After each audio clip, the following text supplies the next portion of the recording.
We're at Perth Harley-Davidson this morning picking up two brand new Pan Americas. It's the big adventure bike from Harley-Davidson. I'm very excited about it for two reasons. One, I haven't had a chance to ride one of these guys yet, but two, I'm picking up my first guest for the Freerider series. He's a two-time survivor player, at one point the most eligible bachelor in Australia. He's the most adventurous person I know, and if you don't know who I'm talking about, let's bring him in. My mate, Locky Gilbert. How are you, bro? Good, man. Good. Very excited. Yeah, I hope so. Now, I feel like this bike is basically you personified. It's cute and adventurous. It is very adventurous, and I love adventure, so I am so ready for this. Yeah, man. Well, should we throw a leg over it and get going? Definitely. All right, let's do it.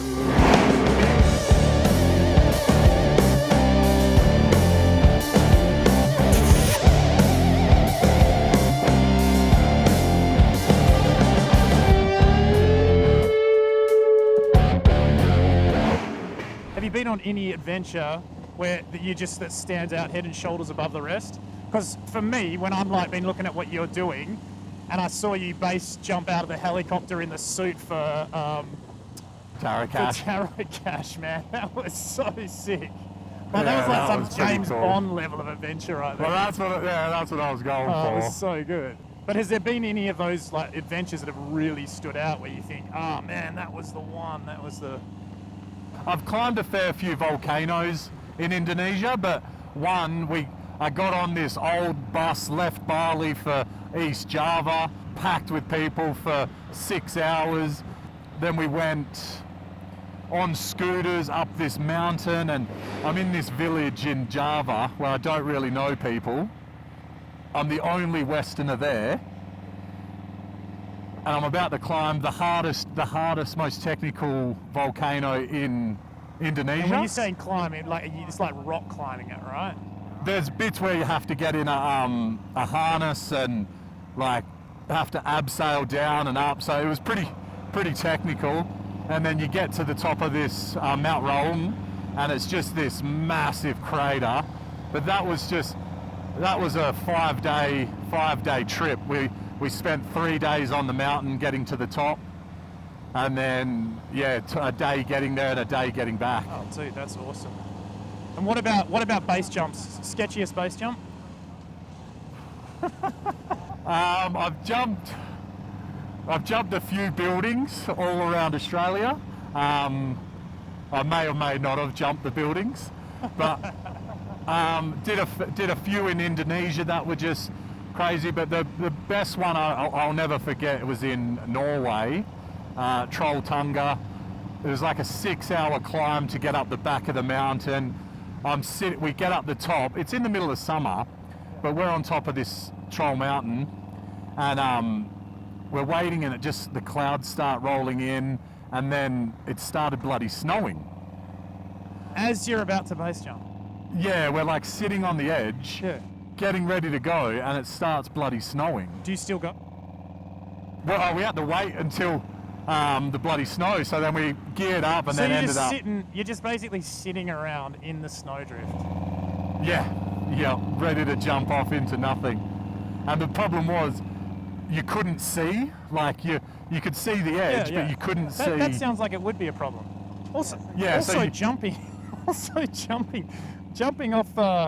Jumping off that giant cliff also sounds like it would be a problem. Yeah, that bit I'm okay with. So listen, man, I'm starving. Should we drop and grab a bite, grab some brekkie real quick? Yeah, man, definitely. I know this little place up here, Fika on Brick's pretty decent, so maybe we grab some coffee and some food, eh? Yeah, sounds good.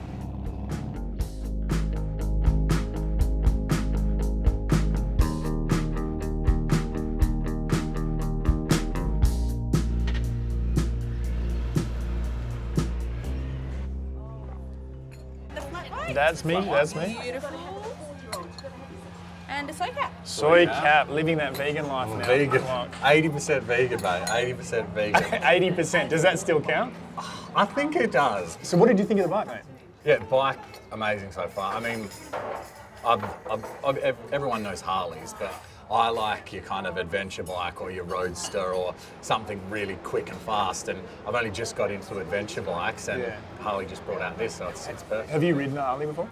I've never ridden a Harley before. I mean, Right. yeah. Well, this is a pretty good place to start. Yeah, well, they brought out an adventure bike just for me. Look, you're a big adventure person, so it makes sense that bikes are a part of that, but what kind of got you started? Well, I grew up on a big farm. We grew up on 15 acres, so we had bikes, cars, everything.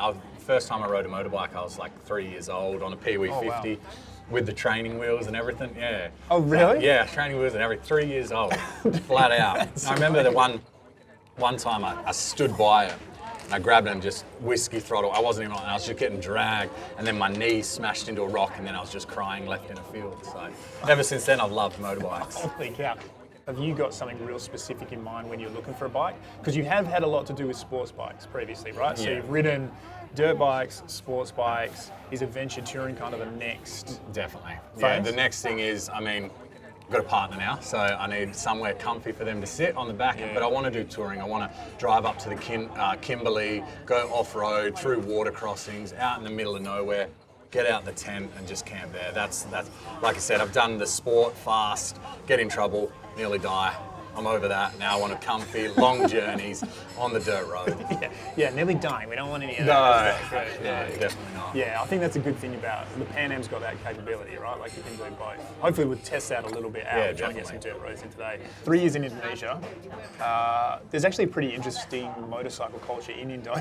The thing with Indo and with the bikes and the scooters and everything, everyone's alert. It's not like here where everyone's just cruising. Everyone's got their head on a swivel. But one trip I got on my scooter, drove 8 hours on a scooter, so uncomfortable. But coming home, it's a two-way lane, and the trucks just overtake, and they do not care about scooters. So you'll be just hooking along, and this truck just turns out, and you're off onto the gravel, and yeah, it's pretty. They don't pretty look out hectic. for you. No, they do not. They just expect you to move, and then they will push you straight off the road. But I came off the road, was skidding all over the place, and that was after a 24-hour.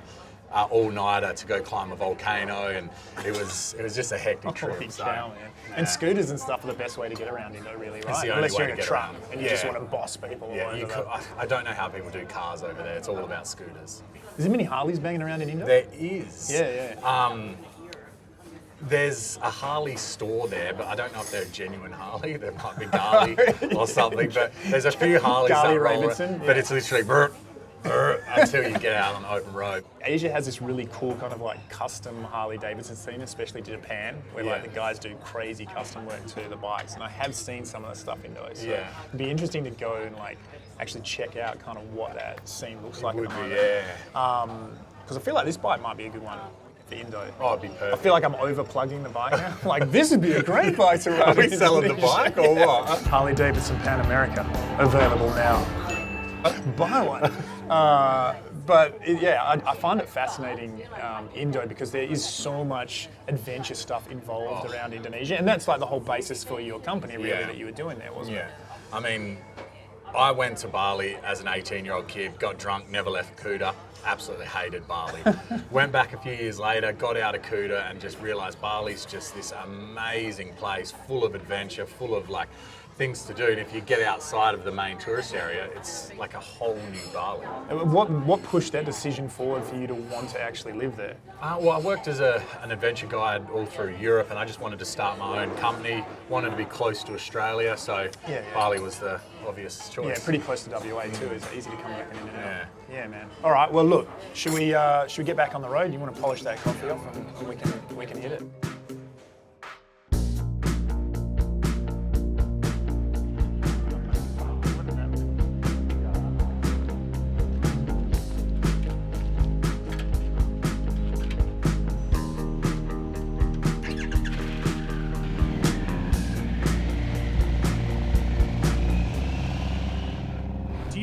Do you have a bit of a yes doctrine? Are you kind of like someone that is you know what? I say yes to anything that comes my way, or I've always said it was when I broke up with pretty much my first relationship. I was 22, and I said I'm just going to say yes to every single opportunity that comes up, and then that's took me over to Europe to play American football. I worked as an adventure guide in Spain, travelled all around the world, lived in Bali, went on 4 TV shows. I've done done a fair bit by just saying yes to everything. Yeah, it's a pretty interesting concept. What is the mindset when you're base jumping? Like, what are you thinking just before you kind of step off into the abyss? The jumping is kind of not the easy part because I still shit myself every time, but it's the whole process of going to the object, climbing to the top, walking to the exit, like deciding if you want to jump because of winds, who you're jumping with, where you're going to land.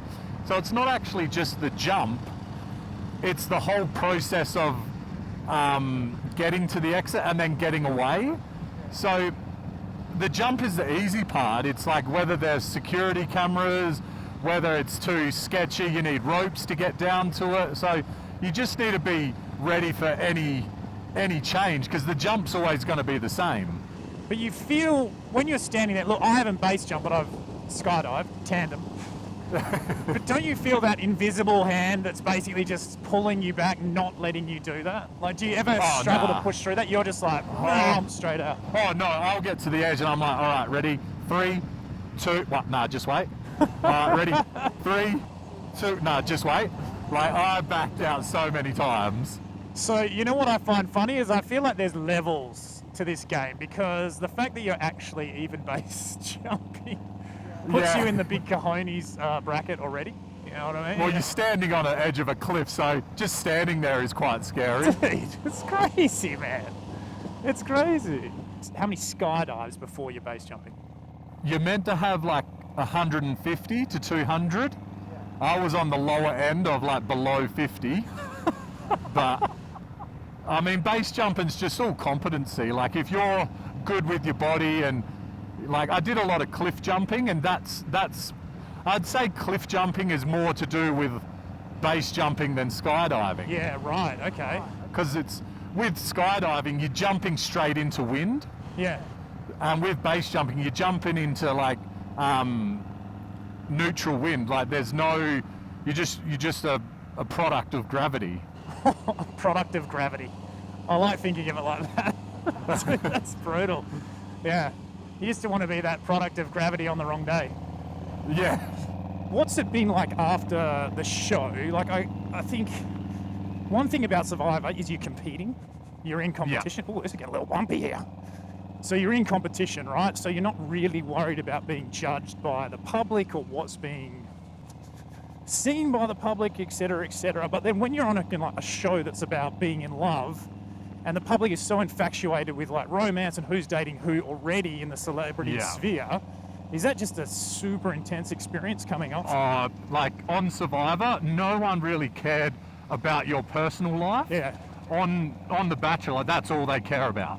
Like they want to know what you're doing, what you're eating, where you are. Like that was the crazy bit that got a bit to get used to. Yeah, man, crazy town. Yeah. For Irena, she had no idea about it. Like, it took a while for her to realise that thousands of people were interested in what she's doing. Yeah. And they still are, right? I mean, she's got a large social media following. People are still kind of like to keep up whether you guys are together. Was there heaps of pressure on the relationship in a way to stay together? Oh, 100%. Like, you just, because like, you obviously want the show to work out and you want it to be, you want people that have watched it for 8 weeks to be like, okay, I've gone through this together. Yeah.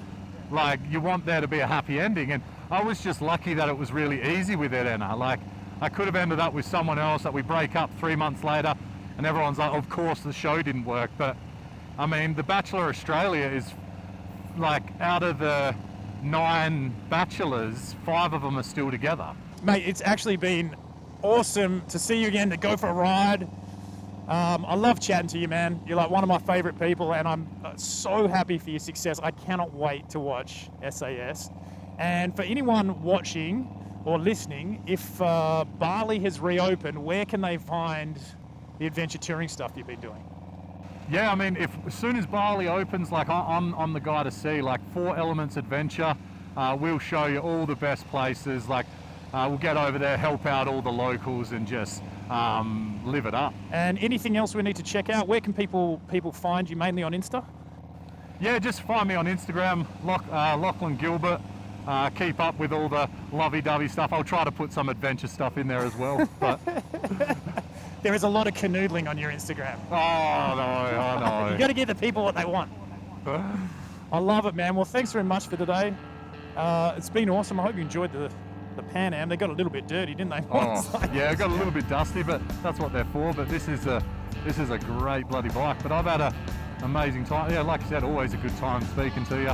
Well, thanks very much, my friend, and all the best for the future, eh? Cheers, mate. Cheers.